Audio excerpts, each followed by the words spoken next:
Psychedelics are illegal not because a loving government is concerned that you may jump out of a third-story window.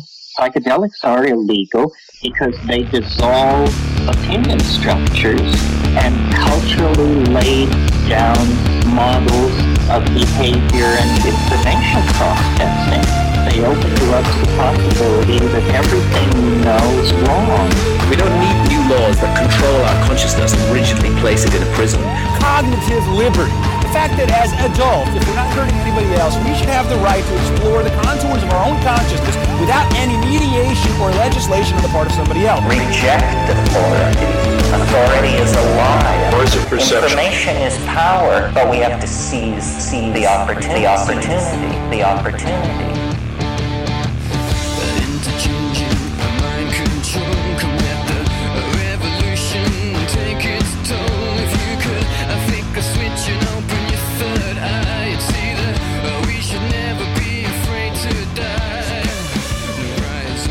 Hey, what's up, everyone? Welcome back to the show.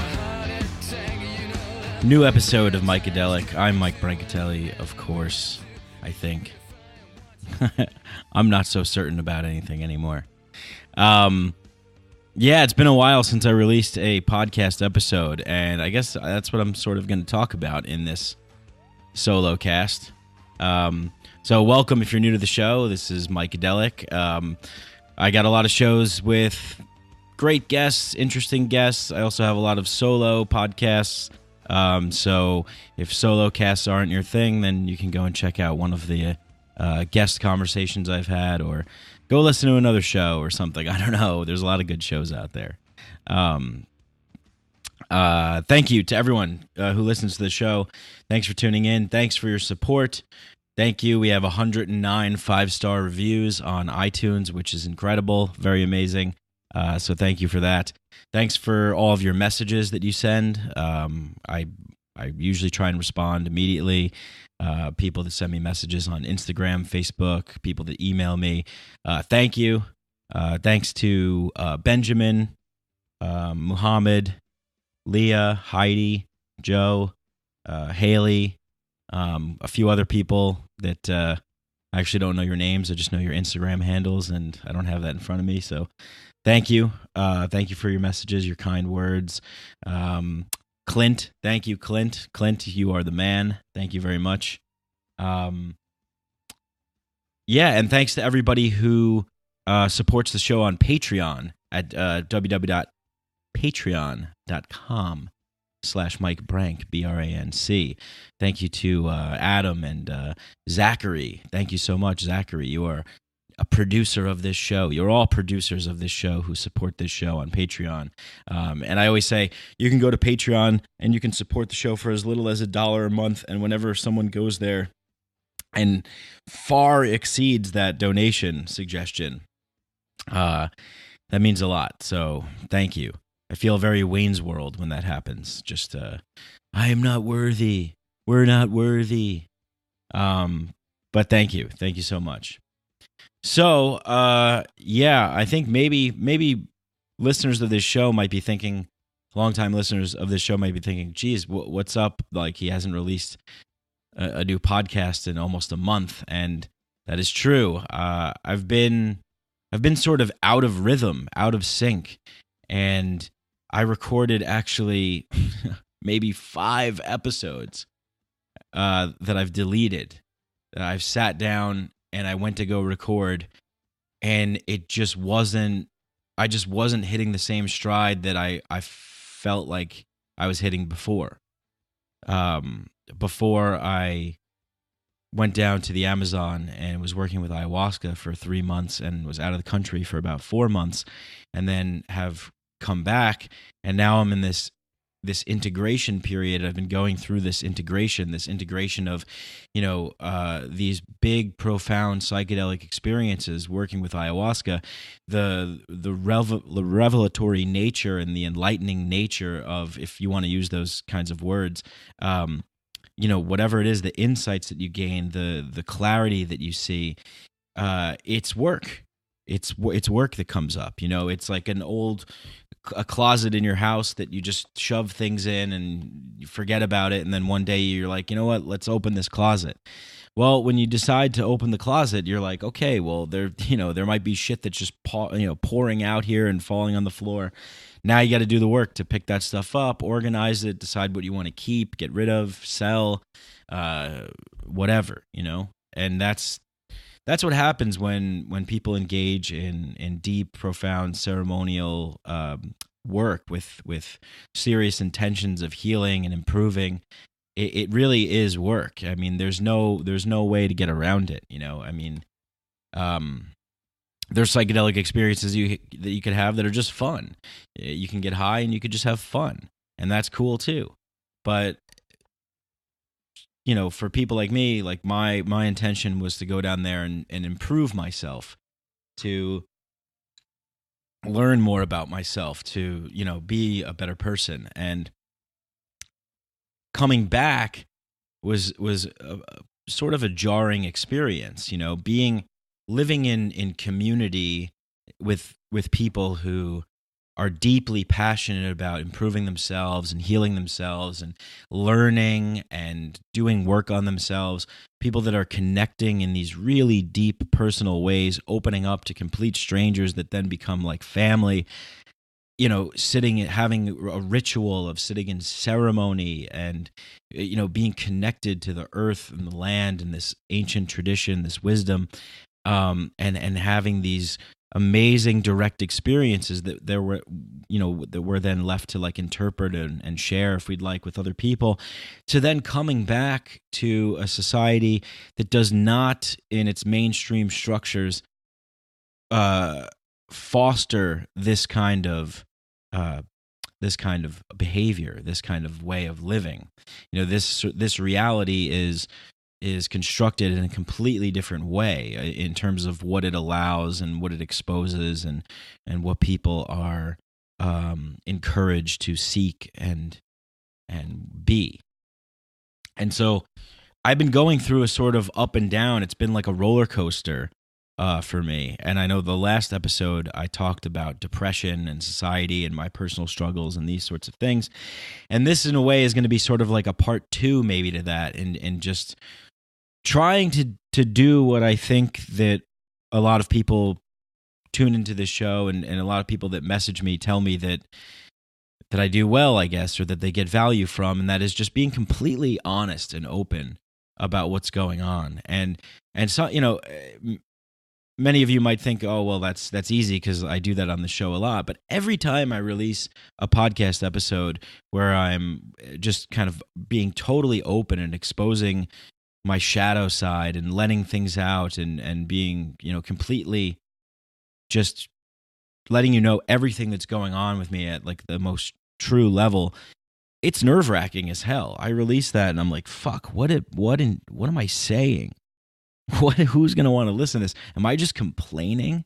Like, what is going on here? There's just all this, my whole life I've always been creative and I've always created things, and I wish that I could tap into that frequency more, and I'm trying to tap into that frequency more. But it's a combination, like my whole life of creativity is a combination of like crippling self-doubt, judgment, narcissism, arrogance, all of these things, fear, worry, anxiety, paranoia, depression, and then like 20% of bursts of creativity sometimes where something just bursts out and I'm in this flow state and I can really create things, and it seems effortless. It seems effortless to do that. But a lot of the time I'm just mired in this self-doubt and criticism and judgment, and I've been going to that place quite a bit my whole life. So it's an easy access point. The gateway to the dark side is open, and it's a familiar, comfortable place for me. So it's very inviting, it's very seductive, it's very luring, the power and the passion of the dark side, the shadow, it's very luring to go into that place, right? And for me, what's been happening is I was living in this great community with these this great experience. And I guess if you're a longtime listener to the show, you sort of know where I stand in terms of my view upon reality and what's going on. And I just think that, like, my soul is completely nourished when I'm living in that sort of environment. I don't feel connected and nourished and healthy when I'm back in this Western environment that we call modern civilization in the Western world and America. This place that I'm in right now. I feel very disconnected, isolated, and that's sort of the way that the structure is designed, is to create division and isolation and fear, and then it runs off of that. It's this machine that is fueled by those feelings and keeping us plugged in and being afraid to unplug and escape, or making it really, really difficult to do so. And so, I think human beings are naturally more designed to live more in harmony with their environments and not against them, and more in harmony with each other and not against each other, and, more collaborating with each other in communities of like-minded individuals that are, deeply connected and sharing and opening up and, just enjoying life, enjoying this one life that we know that we have for certain. Why not try and do whatever we can to live in a situation that produces the most optimal human experience? It's like we are these experience machines that can experience all these range of emotions and states of bliss and ecstasy. It's like, why not strive for that all the time, right? It doesn't have to be this side separate thing. And so there's this split, this division that happens, and I'm back in this world now. And so it's just been rough, because I'm noticing, being plugged back into this world, I'm noticing that, as I sort of look out at the landscape of the world today, I become sort of depressed. I become, and I talked about this in the last show. And that's like the first, foot in the door to the dark side, right? It's like you're going down that road. And for me, it's like it feels comfortable, it feels familiar. And then I start doing things that we all do that we might not, talk about. We don't showcase to the world, or we don't admit. The persona is that smiling face that we show to the whole world. But then there's that shadow side, that unconscious, that we sort of ignore or we don't share so much. And, I don't want this show to be like a downer. Maybe last episode wasn't as upbeat, but, but my job here isn't necessarily to make myself or make you guys just feel good. I think we're living in a world right now where there's a lot of like so-called spiritual gurus and inspiration, motivational coaches, and these sorts of people posting, quotes on Instagram and all this kind of stuff. And these books, 10 ways to get going and be a badass and go fuck yourself. I'm going to, take charge of my life, or whatever they're called. And, it's a lot of this stuff that doesn't have really like deep resonating power, lasting power that impacts you at like a philosophical level. It's more of just this shallow, surface level junk food, feel good kind of stuff. And not to discredit all of it. I love a good quote too, but I'm just talking about the overall sort of larger scope of the way that I see things being presented. It just seems that we're all just trying to sort of make ourselves feel good, and these sorts of things, even if they're spiritual, even if they're well-meaning, even if they're full of love and light and bliss, can also be forms of materialism, forms of distraction, forms of creating superiority. And then which creates division, we're right, you're wrong, this sort of thing. We're more noble, we're more moral, I'm more enlightened than you, my ego is smaller than yours, like this sort of way of thinking. And I'm not immune to that way of thinking at all. I never claim on this show to be any sort of like enlightened person or anything. I mean, I think for the majority that I'm a fucking idiot. That's where that self-doubt and criticism comes in. But I think that's really, I think it's healthy. It's healthy to have maybe I should have less of that than necessary, but it's healthy to have some of that, so you can really keep yourself in line. So you're not developing into a megalomaniac. Think that you're the next Rajneeshi.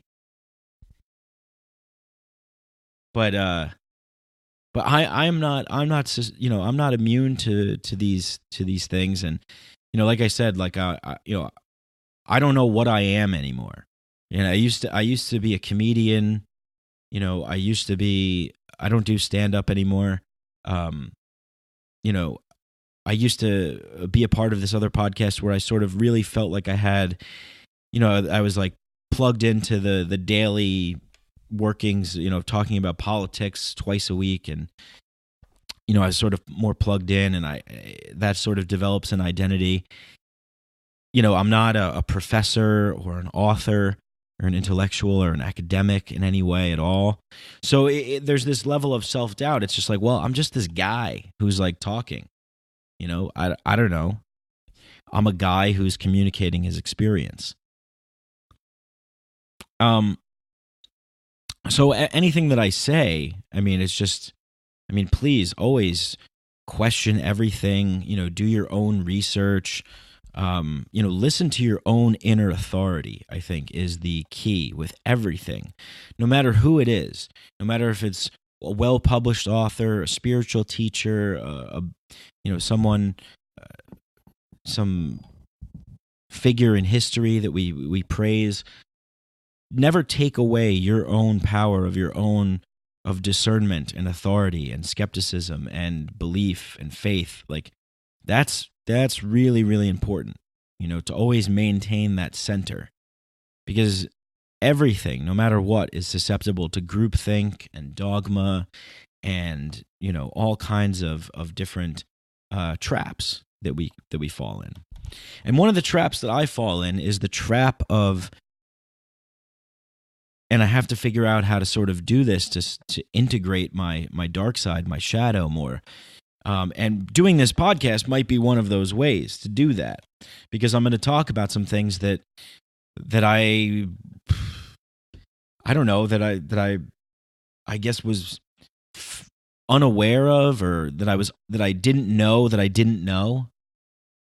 and that really comes out of arrogance, right? I mean, this idea that, for instance, like, well, I'm not afraid of anything. I don't have any fear,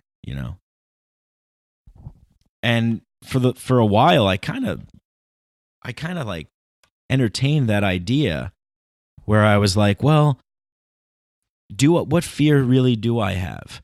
And then I would kind of go down. I would sit with that. Whenever you have these sorts of feelings, for me, these ideas, these feelings that come up, I'm always like, all right, well, let me sort of investigate them. Sometimes I am. Sometimes I'm so arrogant that I'm like, well, that's certainly not true. I know. I do work. I read. I research. I'm pretty aware of what's going on. And so one of the biggest, I guess, fears for me right now is releasing a podcast, because I recorded like 5 podcasts and I deleted them because I'm like, what am I saying? I had these ideas of topics that I wanted to talk about. I've been a couple books that I've been reading recently are Carl Jung's The Undiscovered Self, which is, I mean, I read that a couple months ago, but man, it is just a mind blow. Every paragraph is just like a masterpiece. That guy is phenomenal. Jordan Peterson, Alan Watts, Noam Chomsky, who else? Neil Postman, Amusing Ourselves to Death, Aldous Huxley. The list goes on. A couple other people, but I've been investigating. Richard Dolan is another one. I don't know what he would call himself, the UFOologist. He's more about secrecy and other things. If you don't know Richard Dolan, he's awesome. Highly recommend him. But I'm like, okay, so I had this experience. I come back into this world, and there's this, like, I guess the way that I'm looking at things, the way I'm seeing things. For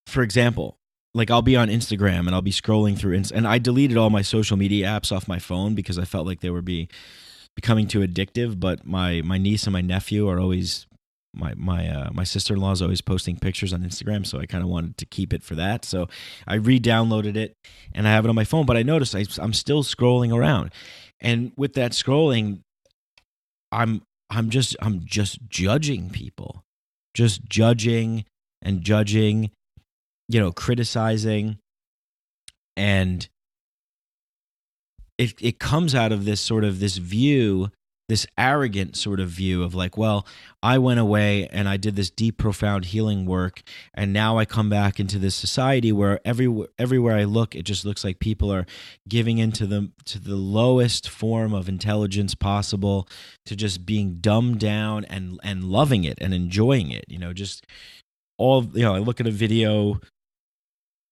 gets like some stupid video that gets like a million hits or whatever, and then here I am trying to talk about things that I find to be very important to the human condition, to developing the individual, to looking at the larger frameworks of how we collectively make agreements on how to form bonds with each other and institutions and these sorts of things. And yeah, like I said, I'm not like this credentialed person that has all this expertise, but I'm just a guy who's observing things and communicating them. And there's this kind of like hatred that comes in when I see just the plethora of just stupidity out there. And even that is sort of a judgment for me to label these people as being stupid, right? Because then I'm feeling superior. I'm feeling like, okay, well, I'm morally superior. I'm more enlightened. I know more than these people. Everybody else is just dumb. But and this is one of the reasons why I was unable to release a podcast, because normally I think I would be able to maybe talk about sort of, well, here's what's wrong, here's what's going on, we need to start doing this or that or whatever. And then I had this question of like, well, are they, or am I just like being, an idiot? And so I'm questioning a lot of like my own beliefs. I'm questioning a lot of things that I used to think were rock solid. Like I was like, this is the correct moral philosophy. This is the correct perspective, that I really kind of securely believed in. Now I'm questioning everything. I'm just questioning everything, because what is the objective here, really, right? I mean, in my mind, I'm thinking that the whole reason why I started down this path of getting interested in psychedelics and just kind of educating myself and learning more and reading a lot of philosophy and being involved in libertarian philosophy, which is kind of very different than what a lot of people learn, but what I found to be actually pretty simple to follow and something that makes sense. Not necessarily the politics and what we see on television, the stupid Gary Johnson and these idiots, but the philosophy itself, which boils down to basically don't hurt people and don't take their things. I mean, I think we would all agree with that.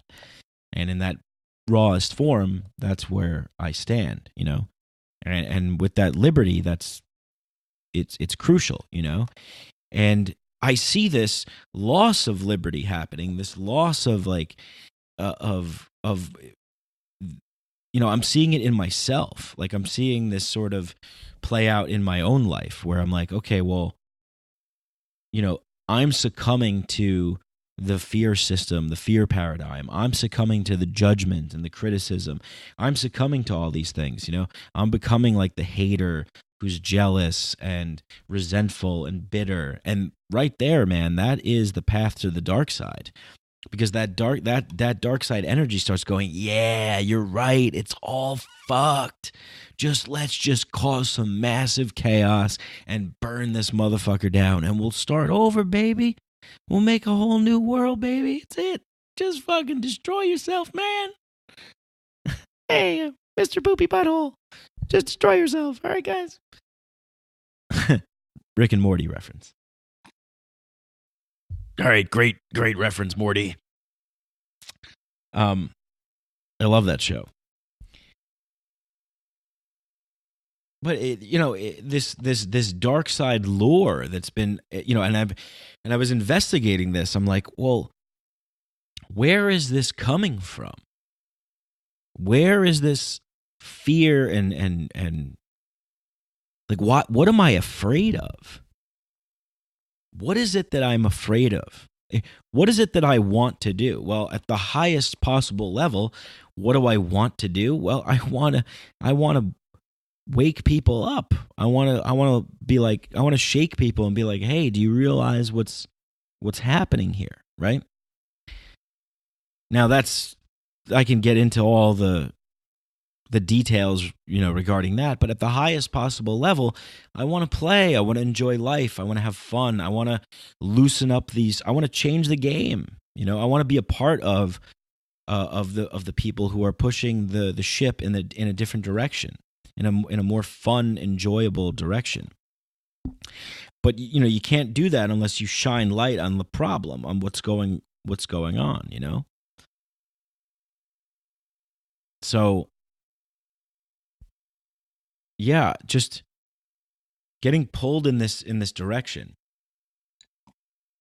kind of investigating the problem or giving in to, I guess, sort of the negative side of things, because there's a certain element of faith that I lose when I look out at the world and see what people care about, what they're engaged in, what they're open to, what's going on, the discourse or lack of discourse that's happening in society, the division, what's happening on the political stage, like all of these things that I look at and I say, okay, well, that I start to sort of like lose faith that people are going to be able to pull through, that we're actually going to be able to, sort of rewrite the script, change the narrative here. And then, so there's that lack of faith. And then there's the questioning of my own beliefs that kick in that go, well, hold on a second here, man. So you're telling me that what your goal is to make everybody awake so that we're living in some sort of version of a sort of a utopian level world, and then that something creeps in that says like, look, that's not possible, because there's a lot of people that don't want that responsibility, and guess what, motherfucker, you're one of them. And that's like, holy shit. Like that, when that hit me, it was like, wow, I couldn't be more right about anything in my life. Like here I am this whole time talking about taking on responsibility and, improving our lives and the individual. It's all up to the individual and all this stuff. And then I'm succumbing to the powers of the dark side. And I'm the one that's getting, lured into this fear realm. And by that, it's really, really appealing. It's really appealing to criticize and judge others and live in fear and, anger and say like, oh, this person got this and I didn't get that, or they did this to me and I got to get mine, or these people are evil. They're the ones that are causing problems in our world. It's so much easier to just project what's going on with ourselves and put it on the outside world. If we project it to the outside world, then we take the blame off of us. We take the blame completely off of us. It's not us, it's somebody else's problem. And then we get to play a good role, in this movie where it's like we're the victim, man. Like, we're the victim. We need to fight against tyranny and evil and oppression. Like, we got to fight because we're victimized. We're victim. Everything that's happened in our lives, it's because of some oppressive force, and something is pulling the strings here that's beyond our control. And, we cast ourselves in this role as the victim. And I cast myself in the role of the victim. I cast myself in this role of the victim where, that I have this sort of like romantic hallucination about being this sort of like down and out, hero with that, like, what is it? Like, I'm trying to think of the right word, not hero, but like maybe anti-hero, or just this sort of, I don't know, Holden Caulfield-esque sort of like down on his luck troublemaker, something poetic and romantic about just like, yeah, fuck it, man. It's all going to shit, man. Like, it's fucked, man. Forget it.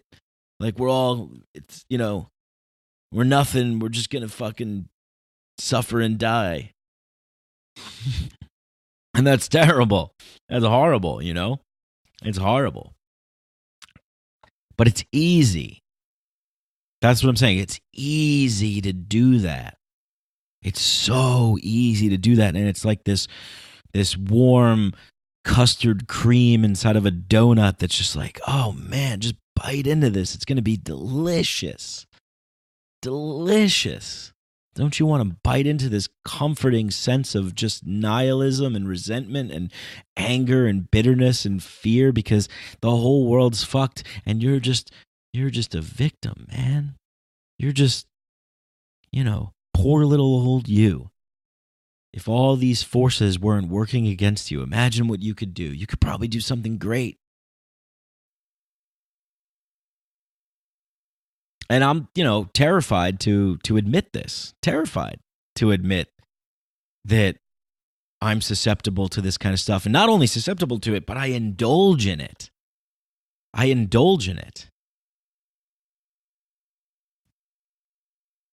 And it gives me a certain sense of power. I've investigated this, and this is what I've been spending a lot of time doing, is doing this work and investigating and following these dots that are in my being and saying, well, fuck, like that makes sense, because when we take that role on, then what we can say is, well, at least I'm in control now. If all this stuff is out of my control and I can't do anything about it, well, then maybe this luring call to the dark side that's saying, fuck it, just give in, just play the victim. It's like, all right, fine. Because then I know that at least I'm in control of something, that I can just crash the ship into the mountain, plane into the mountain, whatever. I could take it and I could just nosedive, and if I'm gonna go out, I'm gonna go out on my own terms. It's like, well, at least I have control of that, and that's a very kind of deep, fucked up thing. And it's like, well, where does that come from? Where does that come from? And I think for me, it probably came from childhood, growing up and being in a situation that was out of my control. My first authoritarian tyrants that I was exposed to were my parents. They weren't but it seemed like that at that age. It seemed like that. And they had their own troubles, and then I felt sort of useless to attempt to change their troubles as a child, watching the adults saying, okay, well, they're arguing, they're fighting, they're stressed out, they're angry, they're bitter, they're resentful, they're going through tough times. What can I do to help change that? And there was, any effort that I made would just fall on deaf ears. I mean, maybe I was like 13 years old, and I'm like, hey, why do you guys have to do this or that or whatever? Just trying to make some suggestions to improve the life around me. And it was always like, well, you're a kid, you don't understand, you don't know, you'll find out when you're an adult, you don't know what you're talking about. You're the kid, we're the parents, what we say goes, just shut up and listen, and all this kind of stuff. And it's just like, well, fuck, I don't know, man. Like I'm new to this party. I was just born. I'm only 13. So whatever. I mean, but there's that inner knowing. There's that inner knowing, that sense of knowing that you know something that you don't necessarily intelligently understand or that you can't articulate, but it's just a deep, like, bodily sense of knowing, like something's off here, something's wrong here. And for me, like, the only thing that I could control, I guess, is just in terms of trying to get the attention of the parents who are fighting, was to just fuck shit up.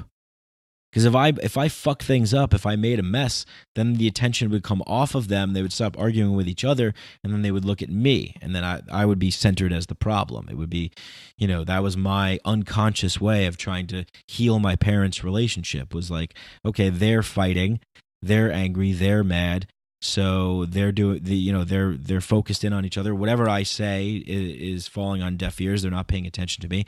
So maybe if I go in the corner over here and just pick up this chair and smash it on the floor, maybe they'll come over here and pay attention, and then they'll stop fighting with you. And that's what happened.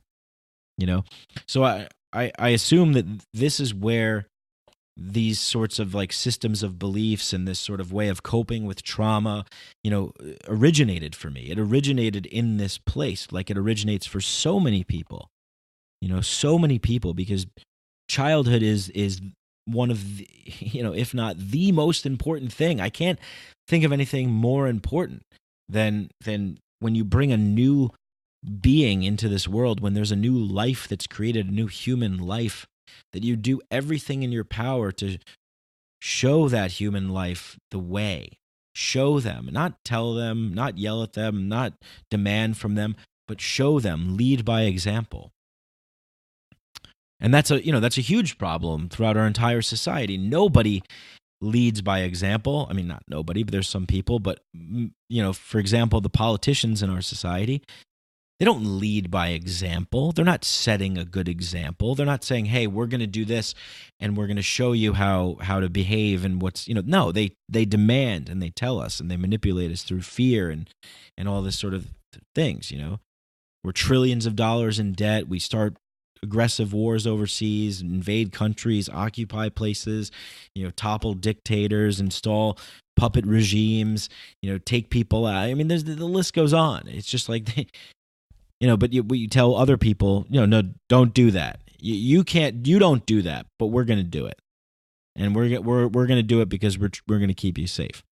Well, it's like, that's not necessarily somebody that you would want to learn from. That's not necessarily the kind of leader that is imparting wisdom to nurture you to grow. That's so. Lead by example, right? Anyway, this fear, this fear of, like,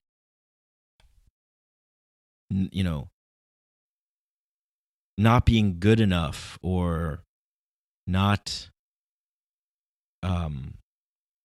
whatever it is, there's manifested, like, things that come out of the fear. So another example is, like, I would criticize maybe people who I feel like aren't really the kind of so-called spiritual gurus or people that they claim to be, and it's like, okay, well, yeah, like, well, this person's like on social media and they're like, hey, or they have like a crazy picture and their like faces in the camera and they're like, my crazy ayahuasca trip, like, tune in, like, to find out. And there's this like judgment in me that's like, they're just using these kind of mechanisms of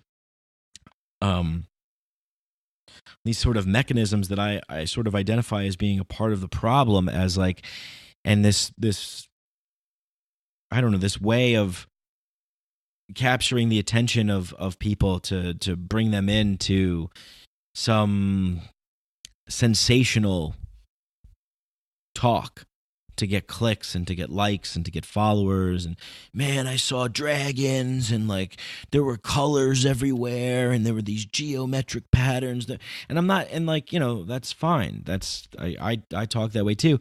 But there's but the unconscious part of me, this dark side shadow part of me comes up and it's saying, "Ah, man, fuck this person, this fucking hack, fucking loser." Like they have to, you know, make some stupid face and write some clickbaity headline, you know, and then talk about how like everything is one and we're all one and everything's connected and, you know, all there is love. And, you know, it's, and that judgment part of me comes in. But there is a certain grain of truth to that, because here I am, I'm living my human experience and I'm looking at the world and I'm making reactions to things, I'm interpreting things in a specific way. And so if my antenna is pointed at stuff and then and the, you know, the frequency that I'm getting is reporting back to me, something seems a little off here, something seems a little weird here. You know, I think that's what made me a good comic, was my ability to sort of detect things, you know, break them down, analyze them, critique them, and then present them in sort of a way that maybe people haven't really looked at it before, or maybe just a different way, right? And I'm not saying that I'm right. I'm just saying that when I, for instance, am scrolling on Instagram and I see some so-called spiritual guru person, like, you know, posting a picture of you know, they're in like Bali doing yoga, and they're, you know, like they're some 21-year-old in Bali doing yoga, and they're like, you know, I know the truth of the universe and like whatever. It's like, yeah, okay, like maybe this is good because you're putting positivity and you're putting light and love out into the world, and you are communicating a certain element of truth, and you're communicating your experience. But I'm also seeing a certain level of, I guess, like spiritual materialism, you know, that there's this, and this could be also like my moral, I'm figuring all this stuff out, guys, so bear with me. It's like my moral superiority also kicks in and says, no, I know the real truth, and the real truth is that there is no real truth. You know, and then it's like, all right, man, you're just going to be that, you're going to be paradox guy, you're going to just be everything is and isn't, there is no good or bad. I mean, that's, you know, people want some answers. People want to feel comfortable. People want comfort. They want you to say something beautiful and amazing and enlightening and say, yeah. They want to believe, you know? And I think that's why religions are so powerful. That's why patriotism works. That's why, you know, people pledge their allegiance. That's why, you know, corporations have seductive advertisements, and, you know, advertising is everywhere, and these logos and everything. It's like people want symbols, they want heroes, they want to believe in something, they want to reaffirm, you know, the good, and that is good. I think that is good. But when I'm in that state of sort of dark energy and I'm judging and I'm critiquing, I'm not offering anything that's constructive. I'm just being harsh. And why? I'm being a hater. Because I'm afraid. That's why. There's a fear there. There's a fear there that whatever I'm doing isn't resonating with people, or it's not good enough, or, you know, that we're all fucked because people are still buying into the same bullshit, and, you know, people aren't going to wake up and things are just going to get worse. So there, all these things, it's not rational. It doesn't happen rationally. It doesn't happen in order. It doesn't make sense. It just starts coming on like a dark cloud, and then it just starts cascading, snowballing, accumulating.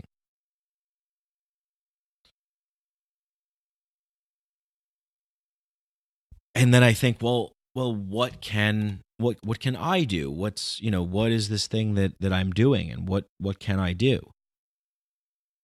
You know?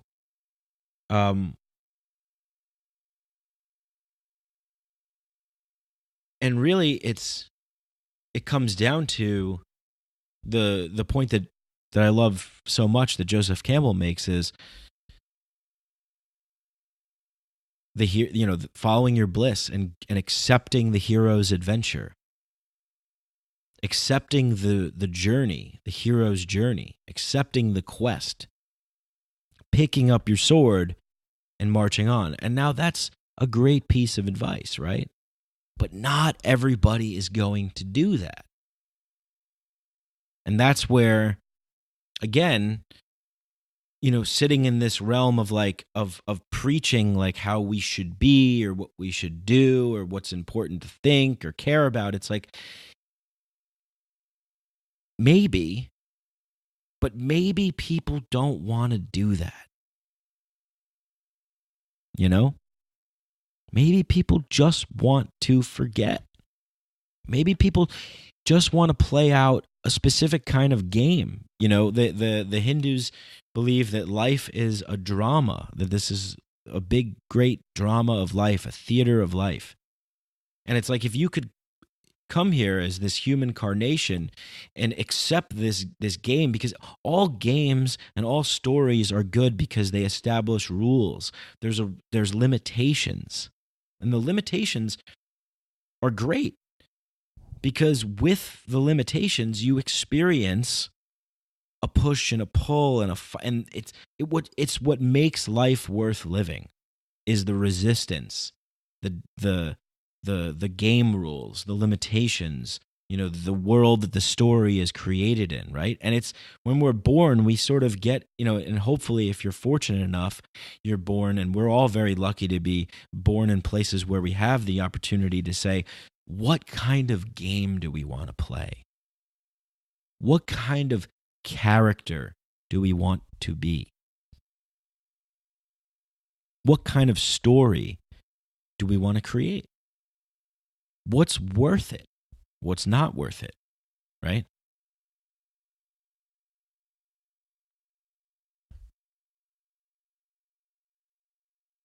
And this isn't really like, when I talk about this kind of stuff, I'm not coming from a place of moral superiority or like some sort of version of some pedestal of enlightenment. It's pretty simple, right? It's pretty simple. And the reason why a lot of people don't even realize that this is an option is because we don't teach it. It's not taught to people in a mainstream curriculum. It's not taught to people in this way. We don't live in a society that is functioning out of a place of love. And again, here's more of, and by the way, when I'm going in, I'm kind of like breaking these thought patterns down that I've been having over the past, couple weeks. So I think this way and I'm like, okay, well, great. Right. Okay. So we would like to move society to a place of love, right? Well, is that even possible? Is that even in the character of the human being, of every human being? Or are we living in a world that is the way it is? Because that is the interesting drama of this game. That's what makes the game interesting. The game is interesting because there is darkness. If it was all light, we would, maybe we would be bored. I don't know. Maybe we would think that would be a good idea, but maybe we'd be sort of bored. And if there's one thing I know for certain, is that human beings love stories. We love stories. We love heroes. And all of these stories and these myths, these hero stories, they're all the same. They all go on what Joseph Campbell identified as the monomyth, the hero's journey, the going and becoming, the diving into the world of the chaotic unknown and then re-emerging with something new to integrate back into the society. Going on this, accepting the hero quest and venturing into the cave that you fear the most because there it lies the treasure that you seek.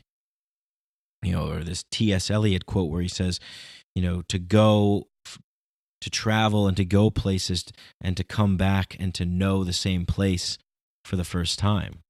Know the same place that you left for the first time.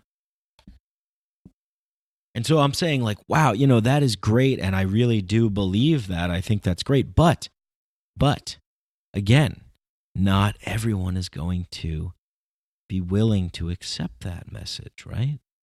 I mean, this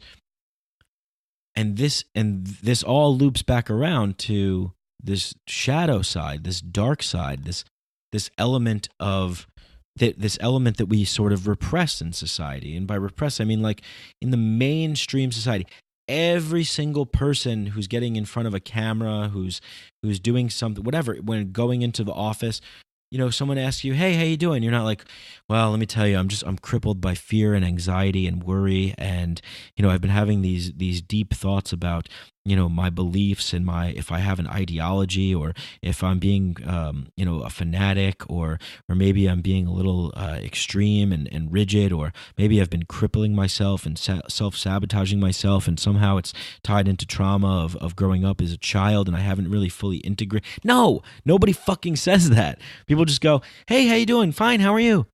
Like that Dave Chappelle joke where he's like, you ever just be fake? Someone makes you fake. You talk like something. You don't even talk like that. Someone coming up to you and be like, hey, how you doing? Fine, how are you? It's like, man, I don't even talk like that. Oh, man. Dave Chappelle. One of the greatest. And, and actually just as a side note, we're talking about Dave Chappelle, comedy, comedy, I love comedy. I think comedy transcends everything, because I believe everything is sort of absurd in a certain way. It doesn't have to be, but there is this sort of element where it's like, okay, well, we have stand-up comedians. Okay, you're in this little sanctioned playpen over here of we allow this kind of discourse and behavior to happen. This is a sectioned out zone for silliness. And then it's like, okay, we have the Burning Man Festival and other sorts of gatherings and festivals, and those are sanctioned zones and times that we're allowed to be silly and weird and crazy. But in everyday life, we have to put on a persona. We have to put on a mask, multiple masks. We have to put on the work mask, the relationship mask, the any situation that you find yourself in where you're not truly communicating your truth. You're not communicating your whole truth of your being. You're giving yourself away to this larger system and saying, take me away, just make me a part of this statistical mass of society, which is what the society functions on. It wants that. It wants you to just be a number in the crowd, so it can just make you like a machine. It's more efficient that way. It's more productive for the people that are controlling the levers. And by doing this, by living in this world where we hide the shadow side, where people do not communicate the dark sides of themselves, where we pretend that everything is happy and everything is good and everything is okay, and and that pretending even occurs when we do start reading, enlightening sort of spiritual texts and work, and listening to Ram Dass and things like that. And it's like, okay, yeah, like let's give into this bubble now. Let's just work on this side. And so what I'm saying is that we are definitely living in an age right now where we have grown such a massive collective shadow that has been born out of our individual shadows that we either fail to recognize, or in my case, that I recognize and reject, or recognize and like the arrogance of the devil himself defy, which I am really good at doing, is being defiant and disobedient. Either way, and I would argue that the way that I'm doing it is actually creates more hell for yourself when you know what you're supposed to be doing, or when you know what you should be doing and you don't do it for the betterment of yourself, but rather to destroy yourself because it's easier to. That just leads to ruin. That just leads to more suffering. And sometimes the suffering can be comfortable, that's another thing. It's like sometimes suffering is comfortable for people because they'd rather be in situations that they're familiar with and that they know than be in new, uncharted territories where they're uncomfortable and they're afraid. And yeah, this stuff's not easy. It's not easy to be a hero. And I'm not claiming that I'm a hero. I'm just talking about the hero's journey. I think that we're all heroes. When we're born, we're heroes. Coming into this world, we've chosen to manifest into a human being. From somewhere, some form of energy brought us here. Because everything is energy, and energy doesn't just disappear. I don't know if anything just disappears. You have trash, you throw it out, it doesn't just vanish. Everything transfers and transmutes and becomes something else. A tree dies, it decomposes into the soil, it becomes something else.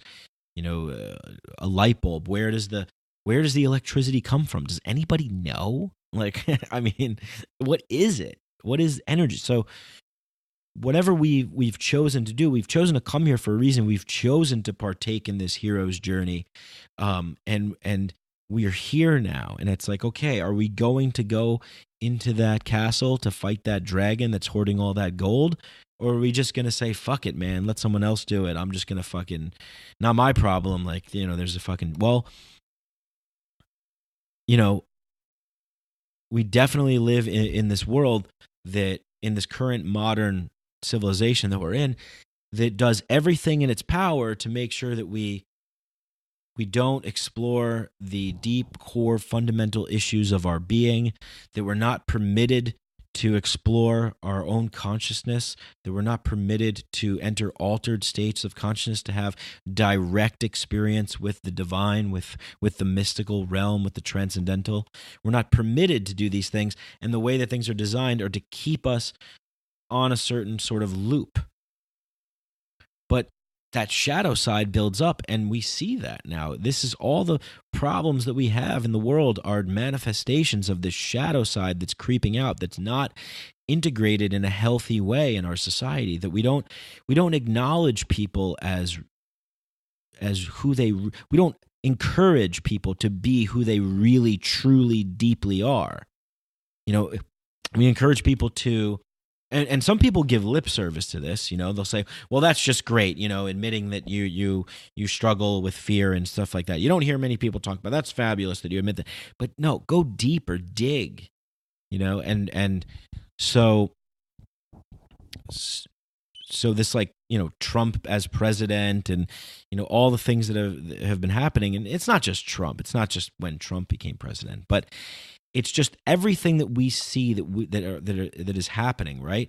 And my fear side that kicks in, and this whole thing, it's like, oh, this whole system, all this stuff, it's oppressive. I'm a victim. Oh, I can't deal with all this, and whatever I say and do isn't going to matter because it's just so overwhelming. And it's like this fucking crazy just dive into this loop of this opening field of consciousness that hits me and goes, wait a second, I'm a part of this. We're all a part of this. Everything that happens because we allow it to happen, whether we realize it or not, whether we're paying attention or we're not paying attention. Everything that happens in this reality happens because we've either tacitly agreed to it in some way, we've passively resigned, to just being complacent and acquiesce to just things as the way they are because the way they are. And so it's easy to do that. And when the society reinforces that, it's like, yeah, that's what this version of reality is. That's the limitations. Those are the walls. That's the storm cloud on the outside that keeps us into this certain kind of mode. But it's there. The shadow is there, and it's real. The fear, the paranoia, the lust for worship, for people to respect you, the ego that comes up with thinking that you're superior, that you're better, that you know more, all of these.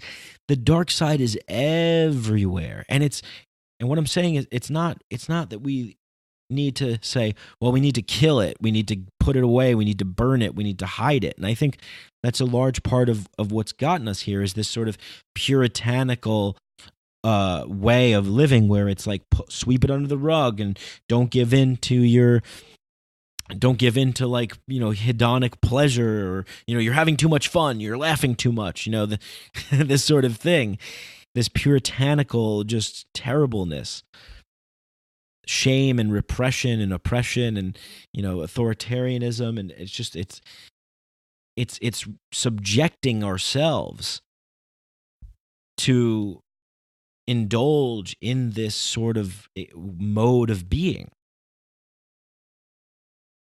And if that's all you're used to, if that's all you know, if the structures of our society, don't include for openings and cracks and holes into a glimpse of another way, then that's all you're going to know. That's your way. That's, you're a fish in water. You're just like, what's water? I don't know. Just, I'm living my life.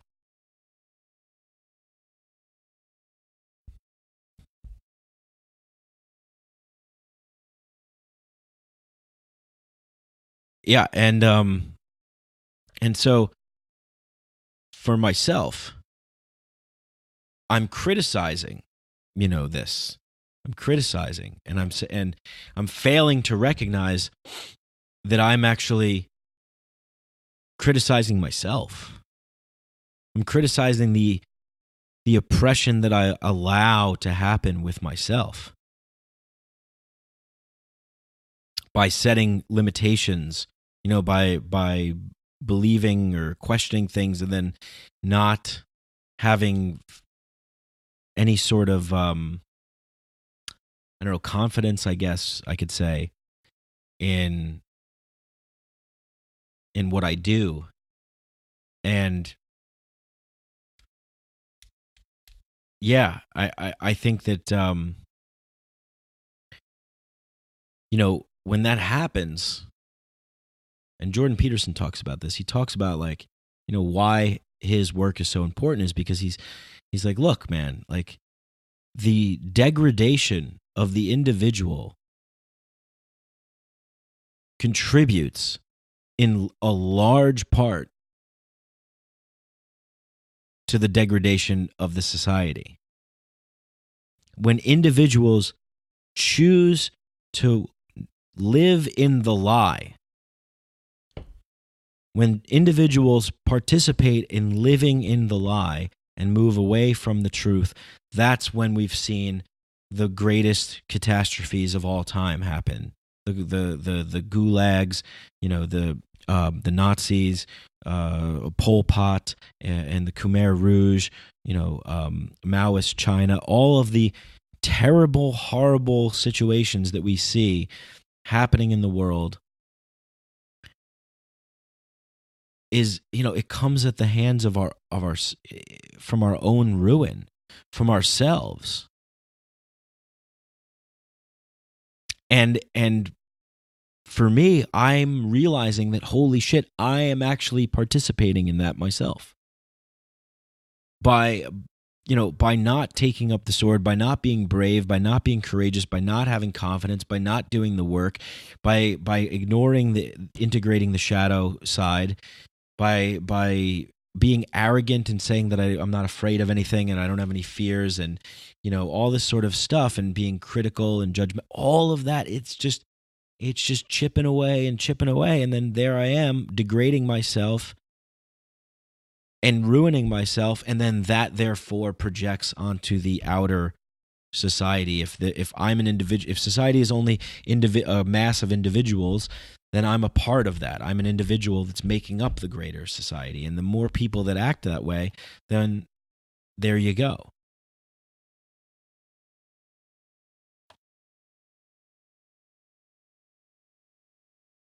So it's been very difficult for me for the past couple weeks. It's just living in this space and battling with this, going up and down, and really wrestling with a lot of different thoughts and different ideas and different perspectives. Because when I was down in Peru, I was reading Jordan Peterson's book 12 Rules for Life, which is a great book, and he dissects these biblical stories, and he's very much like a Joseph Campbell, but maybe a little darker, and and he takes on the biblical stories more than any other sort of myths that Campbell would take on, like from the Upanishads or the Hindus or the Vedas.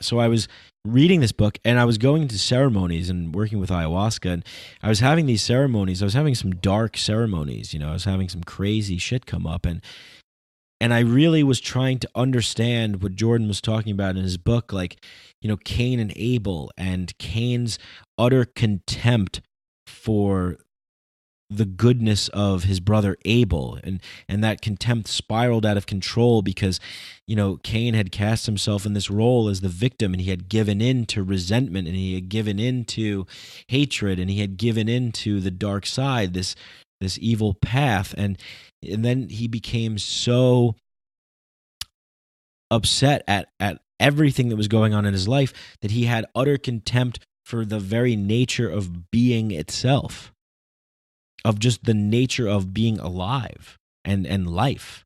And then Peterson goes in to talk about, I forgot the guy's name, one of the Columbine shooters, in his letter, Eric, I think his name was something, Eric Harris.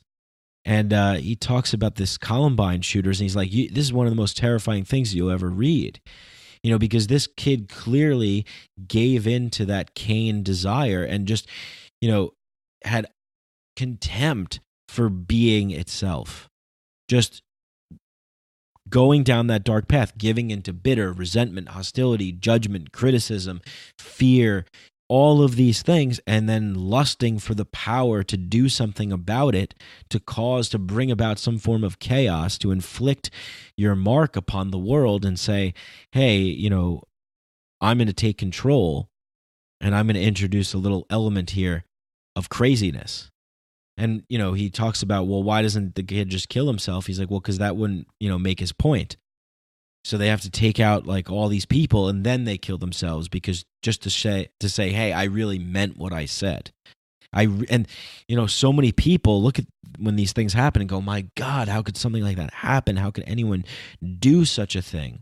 And it's like, well, why are we seeing these sorts of school shootings and this crazy, insane phenomena of the mass shooter? What is happening, right? And people look at it and they have these surface level sort of identification. Well, it seemed that he was, a quiet kid, and whatever the reasoning may be. They never look at the deeper societal level of what kind of society, what kind of culture do we live in that allows for this sort of symptom to rise to the surface. There's a greater disease here, and this is one of the symptoms of that disease. So what is it? What's producing this? Why is this something that, if we have this society, if you look at it like it's like an organism or whatever, what is giving birth to this sort of thing? Why is this sort of thing popping up? Why is this sprouting out of this greater thing? And well, I would think that it's because we're not integrating our shadow sides in a healthy way. We're living in this false world that's not catering to people's true nature of being. And some people fucking snap. And they give in, and that dark side temptation is so powerful. And it's like, now I'm in control. Now I am the destroyer of worlds. I am Satan. I am hell itself. I will bring upon, a reign of terribleness to show you people, like, hey, whatever, like but this, and when I had these ceremony experiences, and I sort of felt what it was like to be in that sort of way of thinking. And the sad part about it, or not really the sad part about it, but maybe the scary part about it, is that I actually understand it. And that was a turning point for me, because it's like, okay, once as we accept that, like, that's a human being and we're human beings too, and we all have the capacity to do terrible things. However, we don't acknowledge that in our society. We don't necessarily acknowledge that, right? Like, from the projections of the society, the leaders of the society, America is the greatest country on earth. We are the greatest thing ever in the history of the entire multiverse.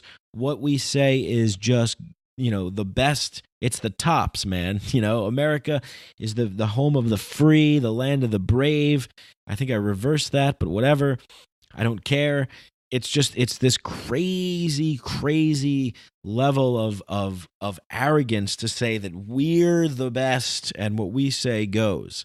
And this is how we should behave and we should act. We shouldn't entertain any level of criticism or doubt or reflection, or say, now, should we do that? Or is America, are we good? Or, could we be better? Maybe we've done some things that are wrong. No, it's always, just straight up, America's the best, America's the best, America's the best. It's the greatest thing ever.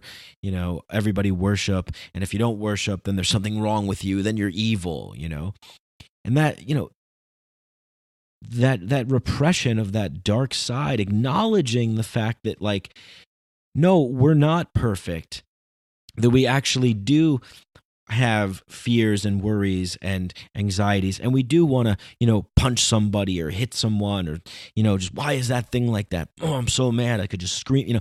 But we don't showcase these emotions in public. We don't allow for these emotions in the workplace. We don't allow for these emotions in the mainstream society. You don't turn into the news and the newscaster says, hey, how's it going, everybody?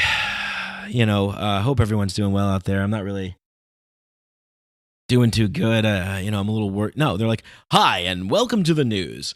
Today, Donald Trump in Russia talks with Vladimir Putin, where Trump says he's not sure about he's not sure about the official story of Russian spying. What do you think about this, Jen? Well, I think it's ridiculous. Tom, well, it's absolutely insane. I mean, this is, blah, blah, blah, blah, blah, blah, blah. So there's this shallow, facade everywhere you go in this culture, right? And so I guess if I'm trying to kind of tie things together and keep a through line here through this show and through this podcast, it's like, what I'm talking about is, I'm talking about my personal struggle and my, development within, navigating these waters. I'm talking about the separation of cultures, and what a culture of love, operating from a place of love and connection and community and deep understanding, versus a programmed reality, a controlled version of reality, a reality that doesn't want to acknowledge the dark side, the shadow side, and the problems, versus one that does. And then how, as an individual, we're supposed to show up in this world, and how we're supposed to handle these things, and how we can, choose to fight on, but also how powerful that lure to the dark side is. And I think it might have something to do with like being a male, like this kind of Shiva the destroyer aspect. I mean, I think it's more common in men to want to like just knock things down, destroy things, smash things, and that's definitely an aspect of me as well. And I think there's a certain level of just complete defiance and hostility towards anybody that is, that's trying to, take advantage of me. And by that, I mean like just anything. It could be anything, right? And so there's this sort of like total arrogance that it's like, well, fuck that, man. I'm gonna, I'm just gonna fucking do things in a certain kind of way where I'm in control of my own suffering. I mentioned that before, and that was the control that I was talking about. It's like if it on a deep unconscious psychological level that I had to sort of extract out of myself, it's like, well, yes, if I can just inflict my own suffering, then I don't have to worry about being susceptible to falling victim to anybody else's suffering, because I already know that that's exist. I'm like, oh, okay, I'm just a product of the system. I'm just a victim, and whatever. I'll just suffer, and it'll be at my own hands, and at least it's in my own control. And that's the sort of thing that I'm talking about here. And I would think that a lot of people probably behave in these ways, and maybe they don't even realize them. Maybe they don't know, And it's really fucking hard to combat this, especially if you're isolated, if you're alone, if if you don't have people around that you can talk to about these sorts of things, if you're not really sure, if you're not feeling confident, if you don't know where to start, if you don't know how to put it into words or articulate it, or if you don't know how to do anything about it, it could just totally take over. And there's another issue, which is if the one where if you do recognize what's going on, and this is again for where this fear plays into me, it's this fear of responsibility is really what it is. This fear of like, oh shit, like I opened up this closet and all this shit fell out of the closet. I knew I had to open up the closet eventually, but fuck man, like I don't want to clean up all this stuff now. I don't want to pick up all these things and rearrange them and dust them off and decide what I'm going to keep and all. That's just too much work, man. I'm just going to keep I'm just going to keep staying down here and just in this low level zone and just kind of like, I'll just leave that mess there, and I don't know, who knows, something will happen eventually. And I think a lot of people do that, and because it is difficult, it is difficult. It is difficult to do the right, not necessarily do the right thing, but do the best things that you could possibly do for yourself. And again, and also I just want to shed light on something else too that just came to mind. We get so many messages out there from people who are so-called spiritual leaders or gurus or entrepreneurs or, podcast hosts or YouTube people or whatever that are offering these feel-good messages, feel good, but who also create this sort of like, I guess, Tim Ferriss robot efficiency, pressure on people where it's like, be the best, do the best, eat the cleanest, eat the greenest, eat the healthy. This is good for you. This isn't good for you. This is good for you. This isn't good for you. And it's just, we're just inundated with so much stuff that it sometimes creates a level of stress and anxiety that it's like, fuck, I'm not being perfect. I'm not living up. And for me, that's why I deleted 5 podcast episodes that I recorded trying to release to get this one out. And I tell you right now, I'm not feeling too great about this one either. I'm not, I'm thinking right now, like, shit, I should have said that. I didn't talk about this other thing that I wanted to talk about. Or, I read this Jung book, and I wish I had more that I could give from it, but I only remember like a little tiny fraction of it. And I'm like angry about that, oh no, why? Da, da, da.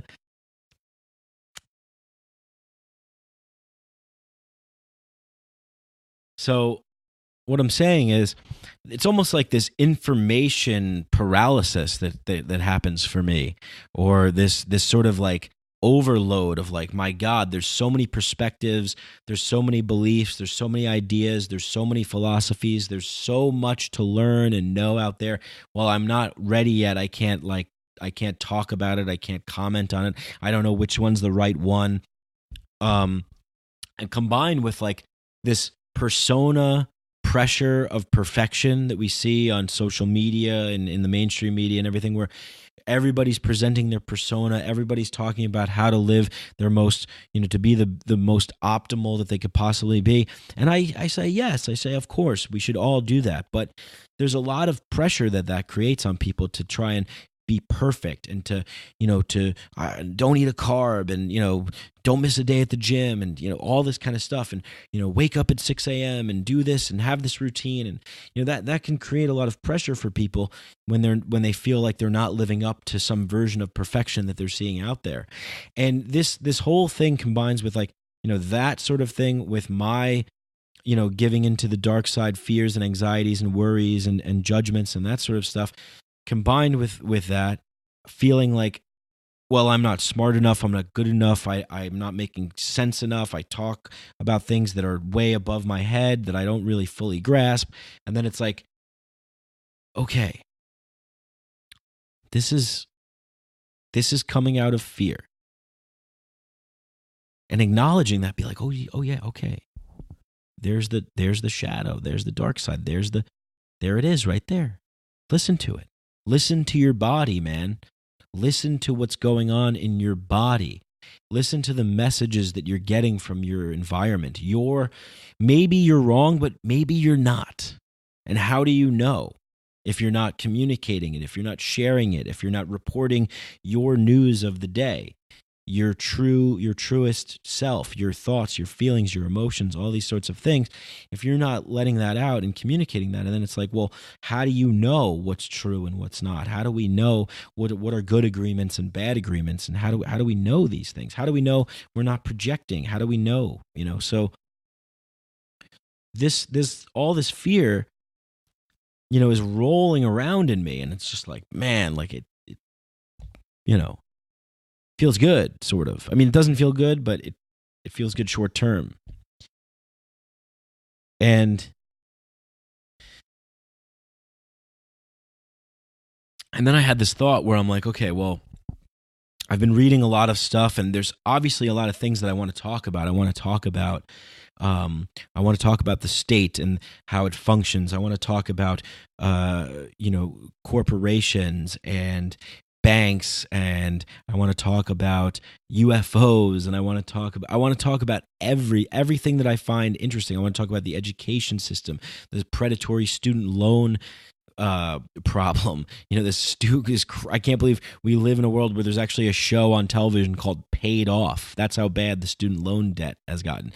I want to talk about the wars and all this. I want to just talk about all of these things that I find to be extremely important that are going on.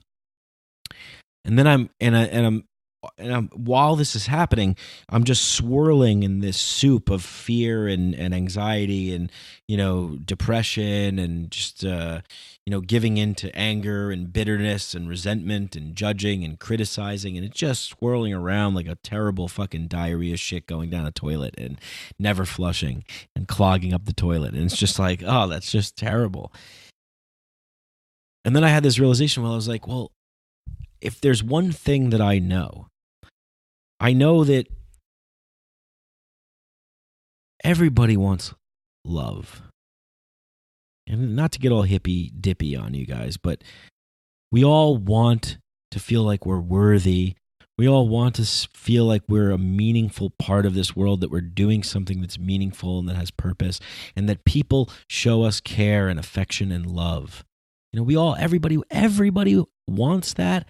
And if they don't want that right now, they did at one point in their life when they were born. Every person was a baby that was curious, that was full of wonder and awe and excitement and exuberance and just, wow, like the curious mind of a child, the love that you feel when everything is magical, right?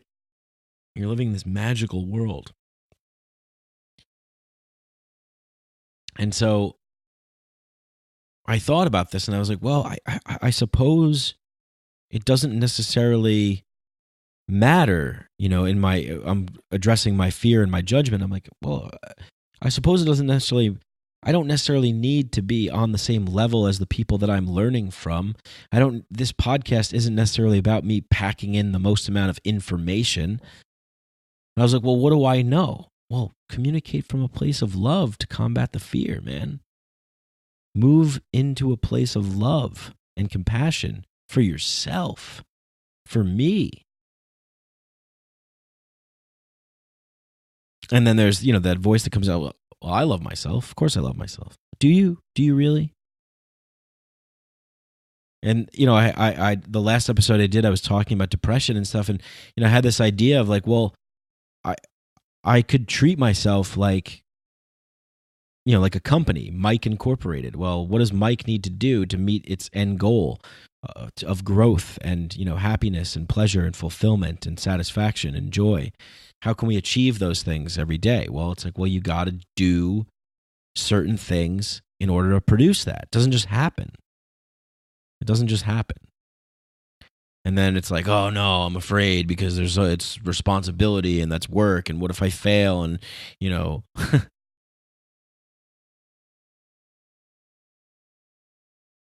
and that's a sort of story loop, to use a Westworld term.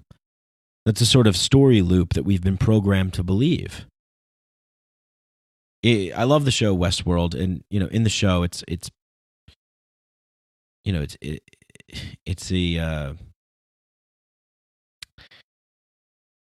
a theme park, and there's the robots, and the robots become conscious. They become awake.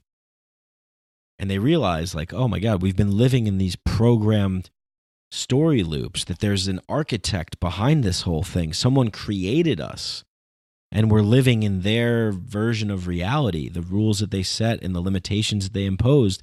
And we don't have free will, and we're not conscious. And then they awake to that, and they realize, like, the horrible truth, the horror of that, and go, my God, we got to do something about this. We got to get the fuck out of here.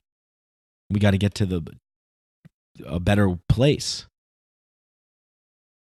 where we're not being manipulated and we're not being controlled.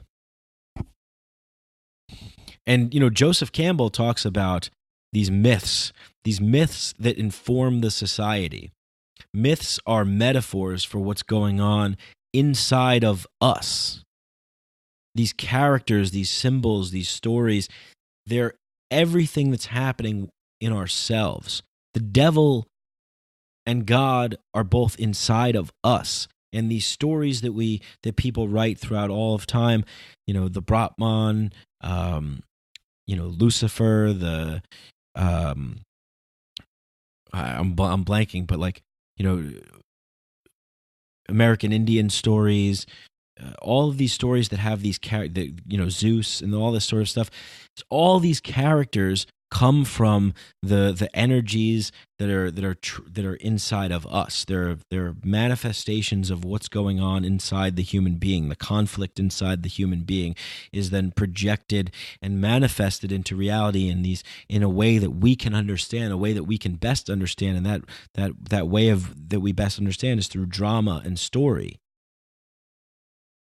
And he says that we really need a modern myth of today, to sort of a planetary myth, maybe a global myth of this, interconnected world that we live in now. And maybe a lot of the chaos that we're seeing in the world is because we don't have a real, true, singular myth that the society can live by. And maybe we can't, because maybe that's just too many people to crop into one area. And I think that might be the case. I think that people would do best in smaller, like-minded communities where they can establish their own agreements and their own rules and their own beliefs and live according to that in the community, because it's a lot easier to get along with 150 people or 5,000 people than it is to get along with 5 million people. Or 500 million people.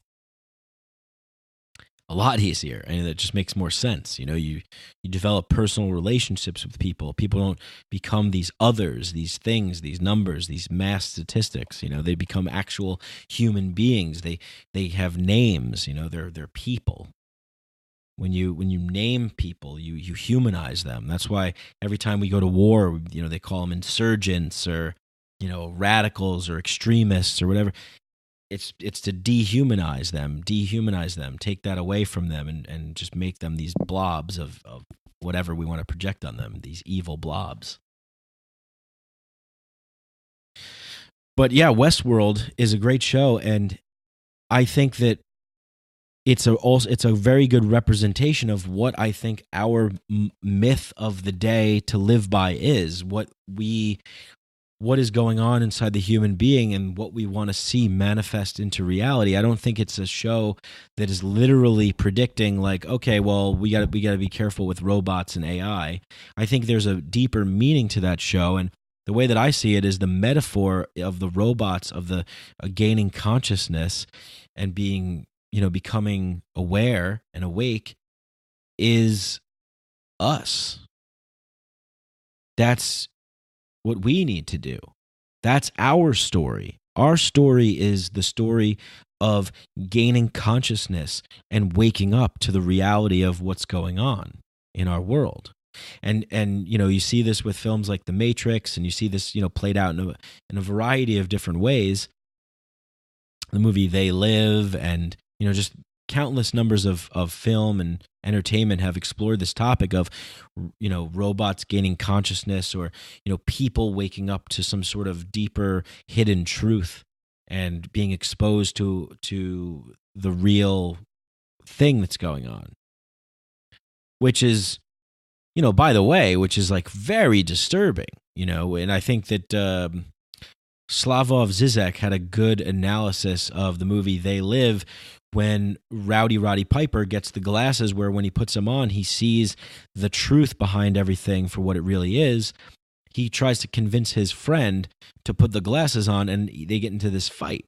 Keith David is the actor, and they get into a fight, and it's like a brutal, violent fight that lasts like a couple minutes, because he's resistant. He doesn't want to know the truth. He doesn't want the responsibility. He doesn't want the burden of the responsibility of knowing the truth and therefore doing the work to make the change. And that's what I've been talking about really in this whole show, is what's going on with me too. I'm not immune to this. That it's like, oh fuck, like I'm expanding my consciousness. I'm seeing things from a different perspective. I'm learning things. I'm on this path of what I say I want to do, which is improve myself. Yet here I am failing to answer the call, failing to put the glasses on, because there's a huge burden of responsibility that comes along with that. And for me and for most people, we don't want it. We'd rather just check out and amuse ourselves to death. Like this book that I read by Neil Postman, where he critiques television and how television is, and McKenna has talked about this, like television is like a drug. Television is a drug. It's programming us. It's informing us of what we should believe in and what we should, what the values of the society should be, and these sorts of things. And it's capturing our attention. It's waving a shiny thing in front of a baby saying, look at this, don't look it over there. Don't pay attention to all the shit, the horrible shit that's going on. Don't pay attention to anything that seriously matters. Don't be exposed to anything that could potentially wake you up to a greater meaning or a greater cause. Or don't think that you have more power as a human being, as an individual, than you do. We're telling you what the limitations are. We're imposing this reality and this game upon you. Now buy into it. And for a lot of people, myself included, it's fucking great to do that. I mean, it's not in the long term, but it's great to just check out and just get high and watch, the best episodes of The Simpsons back to back for like 4 hours and just be like, cool. I don't need to accept the burden of the responsibility of improving myself. All I need to do is simply distract myself and have some temporary pleasure, But that's just, like everything in life. It's like, well, why is it designed that way? How come we're not just able to pick up on, why does it have to be so difficult like that? How come all the things how come hedonic pleasure, how come like eating ice cream every day, is bad for us? If we're these beings that are infinite love and light and all this stuff, then why do we have all these limitations? Why are we in this restricted level of like, how come everything that we want to really indulge in and just go, just entertain and feast and all this stuff, eventually our vices or whatever, our pleasures, kill us, because it's so much. There's no opposite. It's just a complete realm of, and the other thing is that it's not lasting. It's numbing. It doesn't have a deep, profound, opening and lasting effect like the way of accepting the sword and the shield and walking into the dark part of the forest and trying to slay the dragon and putting those glasses on and seeing things as they truly are. Because it's just, it's what we sort of want to do as human beings. We do want to just sort of lie around, and I think that is what we have been doing for a very long time, is just really enjoying our lives in this natural setting, in these tribal hunter-gatherer societies where people are living in community and things like that. They're not spending 8 hours a day, 9 hours a day, 10 hours a day, at an office job where they're doing something that doesn't really have any direct impact on the good of the world and themselves. And it's just these sort of abstract things that we're all detached from, and all of these entertainment pleasure things like just seep into the culture, and it's just like, here, feed on this, keep feeding on this, distract yourself, pleasure yourself, enjoy. But they're all just, and we know this from experience, from diving into these things, and I know this from experience, that they're temporary. It's temporary. They're shallow, hollow substitutes. They're consolation prizes for the real thing, the real meat, the real juice of life, which is something that requires us to have more backbone, more character, more integrity, more courage to live and to walk that path, and that means, making decisions where there's consequences, where you're falling out of like old social circles that aren't serving you and that are toxic. You're falling out of work relationships that aren't engaging your interest and that are looping you into a way of being that isn't good for yourself. And, you're, whatever it is, relationships, anything, just standing up and having a backbone and having courage and having, honoring your integrity for yourself as a being, and being like, no, I'm not going to partake in this. I'm not going to be subjected to this kind of humiliation where I'm like, where I'm living under this, in this world that's constantly trying to exploit my, exploit our propensity to be entertained and to enjoy things, and use that to twist and manipulate us into serving some larger agenda that that fulfills. I don't even know if it fulfills, right? Because the people who are at the top, who are siphoning off all of this profit and energy from us and all these resources and everything, are they even enjoying? I don't know. It's like they've created a prison, and they're like, well, we have a prison and you people live in it, and we're going to be the guards. And it's like, do you want to, like, if you have a choice of how to live in this life, do you want to live as a prison guard? Some people do, because they get off on the power and the control, and they feel like, I'm the best. And I think that that way of thinking comes from this sort of fear, this fear system, this shadow side, this dark side that hasn't been integrated, because there's a fear of death. There's a fear that we're all mortal, and that one day we're just not going to be here anymore. So there's this need to try and conquer that in whatever way we can, by leaving our mark, by making the history books, by imposing our will and dominating and controlling over other people, and saying, that what we did mattered because we accumulated a lot of things, or a lot of people respected us or worshiped us out of fear or whatever.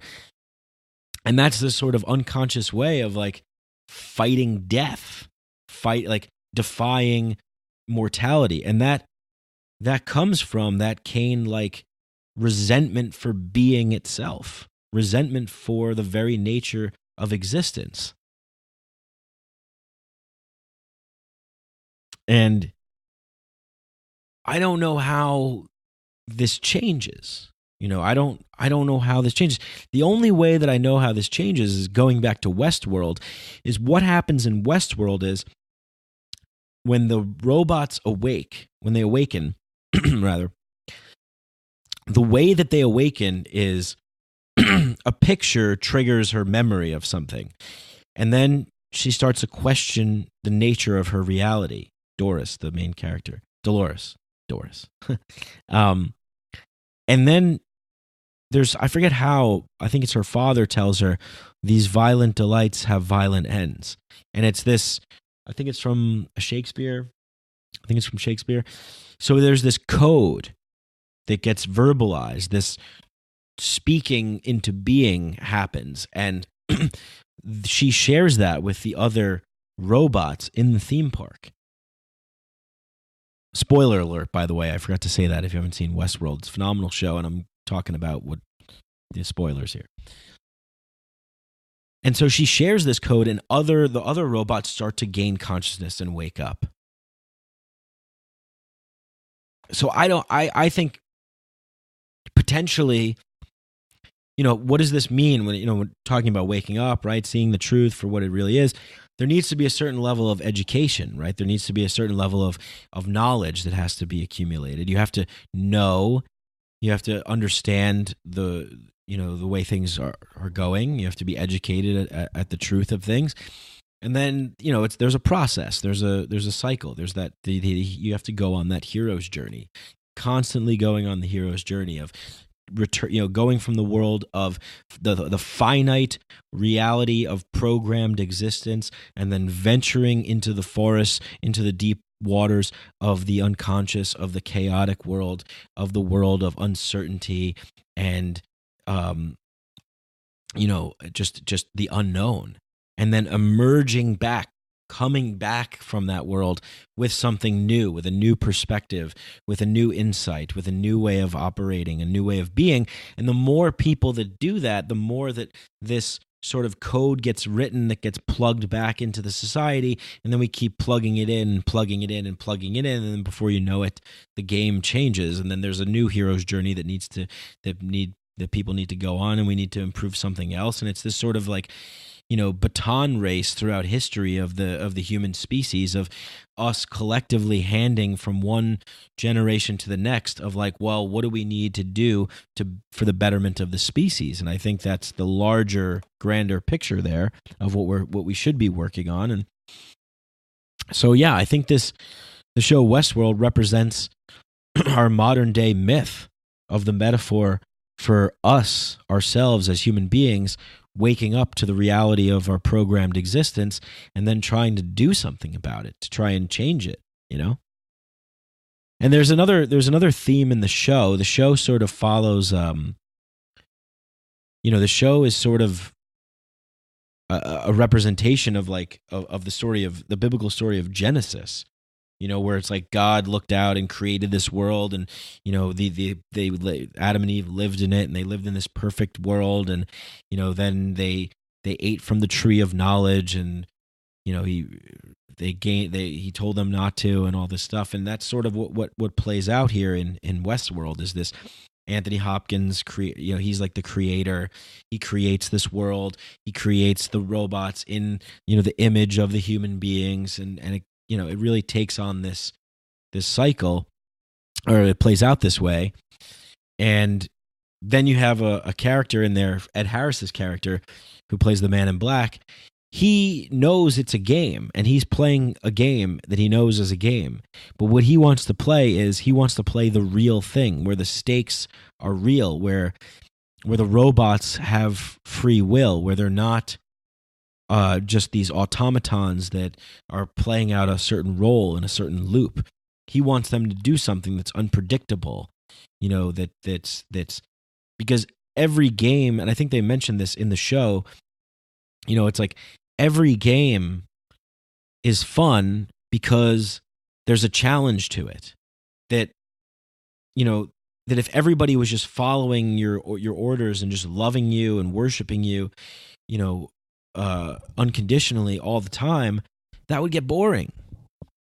And especially if people were doing it out of command, like some North Korean situation or something, or there are people are being like, you must worship the leader, you must praise the leader. You don't want that kind of, you don't want that. You want people to genuinely come to the conclusion themselves that you're worthy of their respect, or that you're worthy of their love. It's no fun to just command people to do that. So that's what Ed Harris's character in the show is seeking. He's seeking something really real. He's seeking a deeper level to the game. And in a certain sense, if I could admit it truthfully, that's kind of what I'm seeking. I'm seeking a deeper level to this game. I'm thinking like, man, if people could wake up, like things could be really fucking cool here. Like if we could all just kind of like deprogram and decondition ourselves from everything that we've been coded into learning and to knowing, and sort of, obviously, I mean, this is the value of the psychedelic experience, is that it can decondition you from all these set programmed ways, like Terence McKenna says in the beginning of this show. Anyway, listen, I have gone on for about an hour and a half here, and I really hope that this episode was valuable and enjoyable. And there's still so many things that I want to talk about, and so many things that I want to say, so many things I want to touch on, so many things I want to comment on. I'm even thinking back now to some of the podcast episodes that I deleted and saying, man, I had a good line in one of those. Like I said something really cool in that one and I deleted it. Damn. But I kind of felt overall that they were just really messy. I guess that's a representation of where I'm at right now, is that I'm feeling sort of messy myself. But I guess if I'm going to end things here, I want to go out with sort of like a tying it all together part. And quite frankly, I'm not really quite sure what that is. I'm not really sure, what I suppose that what my like message is, or anything like that, for this particular episode, or just in general for things I've been thinking about, and ideas that have been rolling around in my head and that I've been entertaining and questioning and all these sorts of things. Because I still don't really know, what to do. The only thing I do know is that one thing that I can control is I can control what I put inside of my body, how much I sleep, what I'm eating, what drinking, what I'm watching, all those things. And to focus, kind of focus on a larger goal, focus on a larger mission or cause that will make it worthwhile to keep the game going, that will make it worthwhile to write a cool narrative. Like in Westworld, they talk about the story narratives, and accept the challenge that comes along with pushing in that direction, because it's not easy. And accepting the burden of that responsibility that comes along with that, because it's worth it. It's worth it.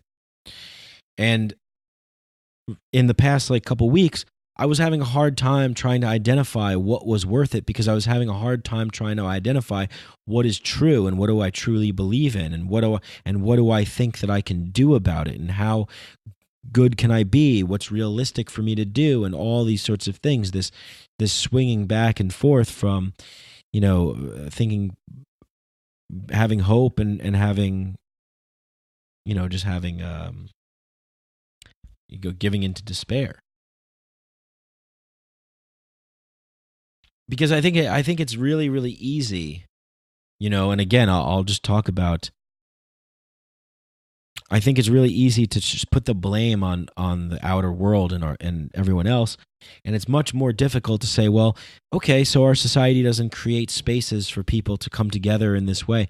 Well, you can do it. I can do it. I can take the time out. I can do it. I can do the work. I can go down that path. And I just think it's more important now than ever before, because I used to think, when I was sort of, I'd rail against the state and all this stuff, and I still have this similar feelings, but I used to think that, like, well, why aren't people getting worked up at the fact that we've been, we've had troops overseas for 17 years, and there's this war on terror that's just never ending, and, we're in trillions of dollars of debt, and no one seems, it's like, because people don't care, because it's overwhelming. It's just so overwhelming, and it's we're so detached from that. I'm like, man, we live in this like 1984 tyrannical society. The boot of oppression is on our neck, and it's like, well, I don't know, you know.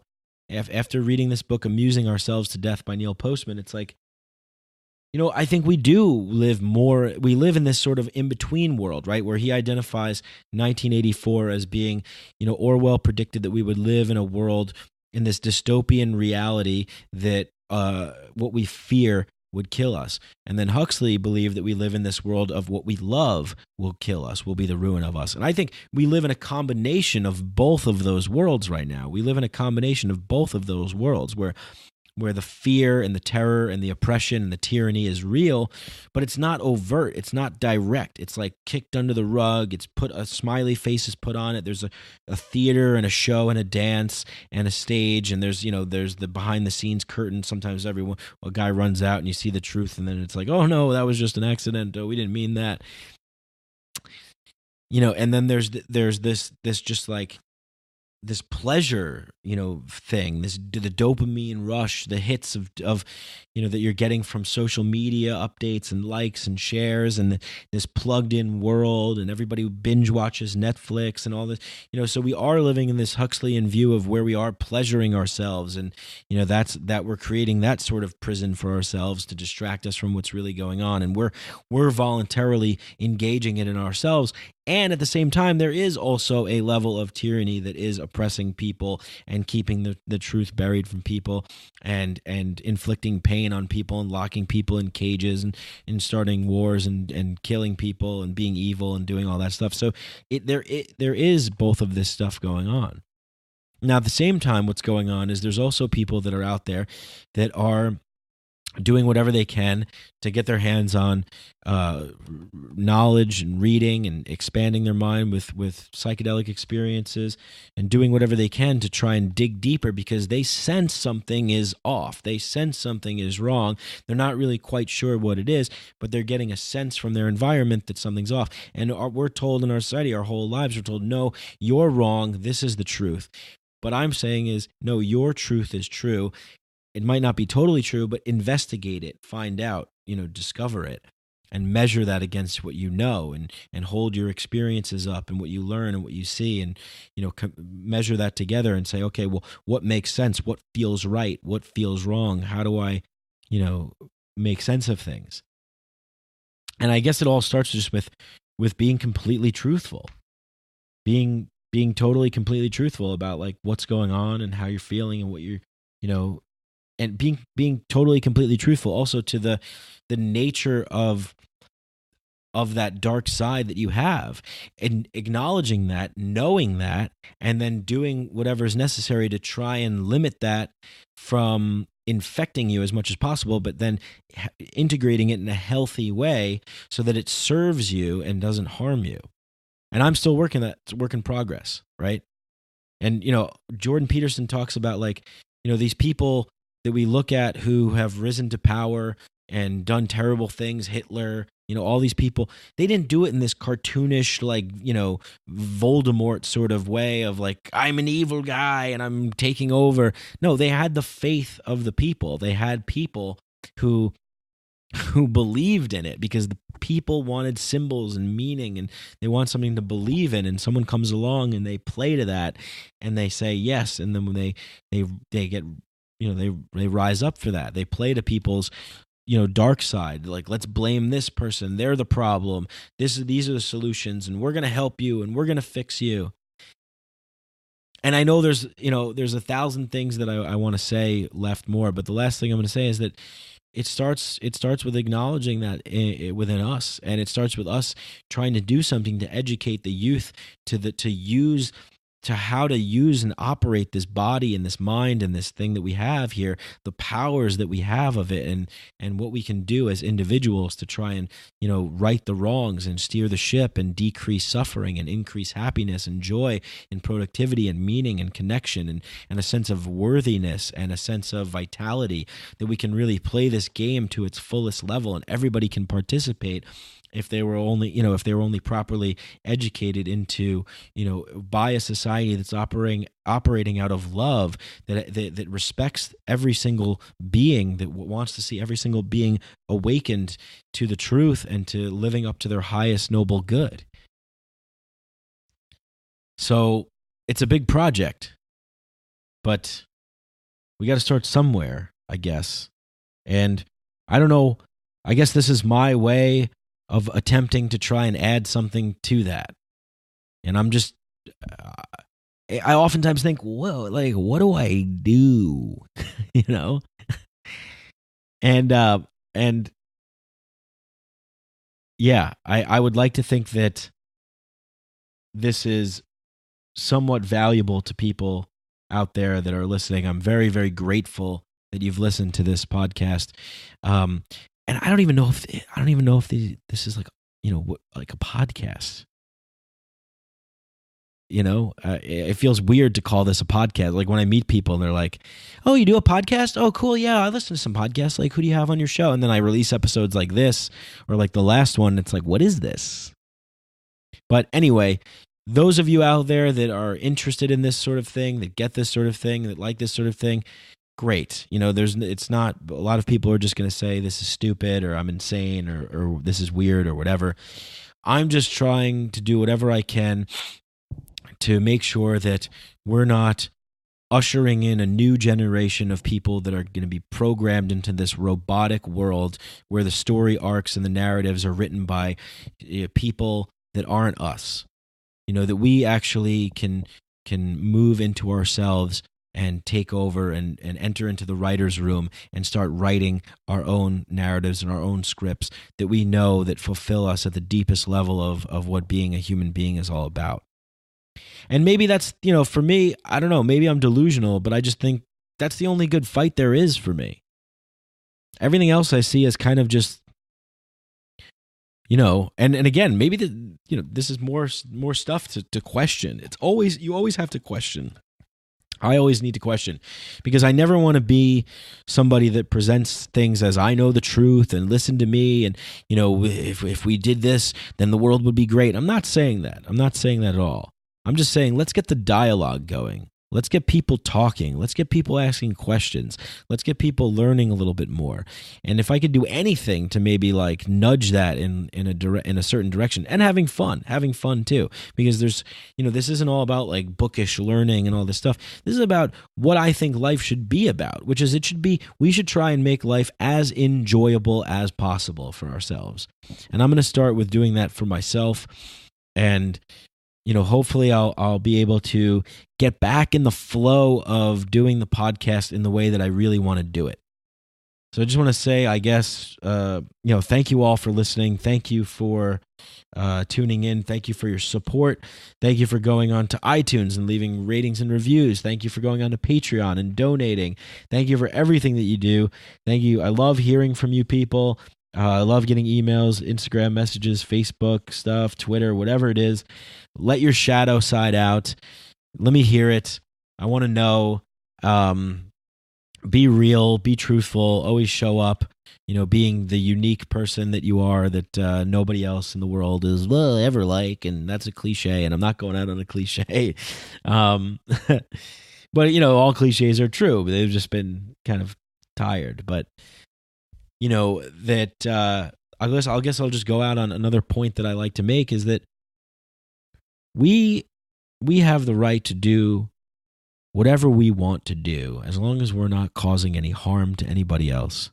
And the fact that we are living in a place that punishes people for attempting to live their truest self and attempting to explore the realms of their unconscious and live their fullest human life and have the most full experiences, which include the psychedelic experiences, is the biggest tragedy of all time.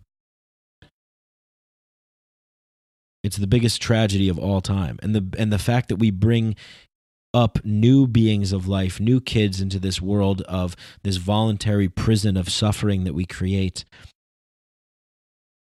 into this paradigm of fear that we then have to wake up from and then fight from a place of, from a place of healing is a massive tragedy. A massive tragedy.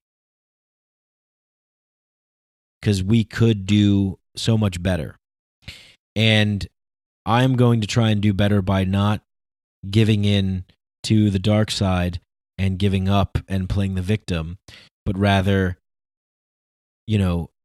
being the person that I know that I could be and being the person that I know that I have been, which is the kind of person who doesn't want to, I don't want to go and cause chaos, but I can bring chaos if chaos is brought upon me. And that goes back to Jordan Peterson's integration of the shadow, knowing that you're a monster, knowing what you're capable of, knowing that you are a human being that has the capacity for evil, just like all the other people in history that have carried out evil that we like to separate ourselves from and say that we're not like them. But we are like them because they're like us, and we're all networked together, we're all connected, and we're in this thing together, and we could collaborate to make things way better. But it starts with spreading, it starts with investigating things for yourself. That's where it starts. It just starts with opening yourself up to new possibilities and new perspectives, and for you to investigate the truth of your being and the nature of reality, and you asking questions that matter to you. And it's a fight, For me, I had the failure to acknowledge that it's a battle every day because I am strong with the dark side. I'm very strong with the dark side, but I'm also strong with the light side. And I need, like in The Force Awakens, Kylo Ren is sitting there and he's like, I feel it, the call to the light, We're always constantly being pulled in these directions. We can choose whatever game, whatever narrative we want. There's challenges, there's resistance. We can't just magically think of something and have it appear. I'm not saying that. But by collaborating and communicating and connecting truth with each other and openness and honesty, we have a shot. Well, I hope this was good. I hope this made sense. I hope this didn't just sound like the ramblings of an insane lunatic who is, what sometimes I feel like, if I'm being honest, which I am trying to always be honest about.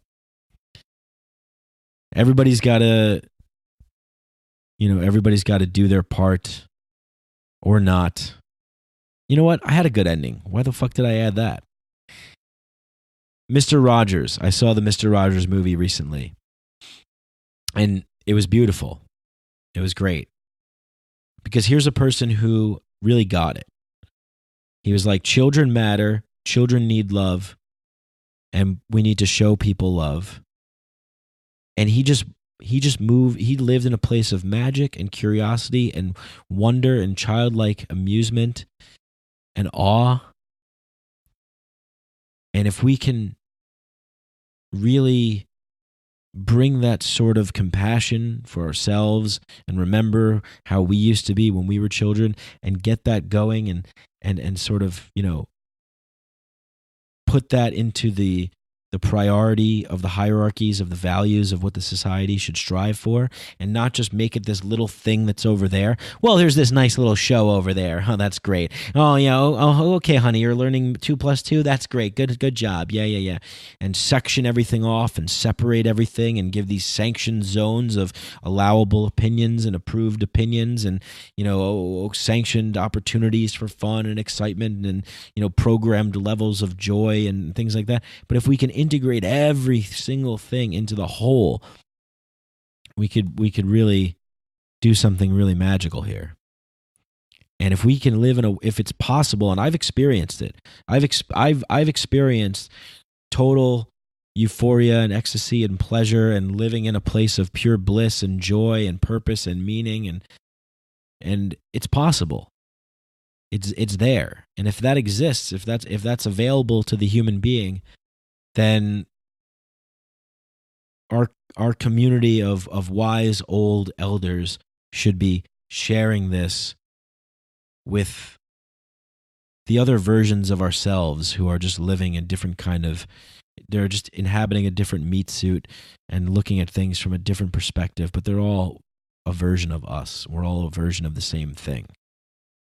So let's help each other. And that's what I'm going to end it on. Let's help each other and love each other. And it starts with helping and loving yourself.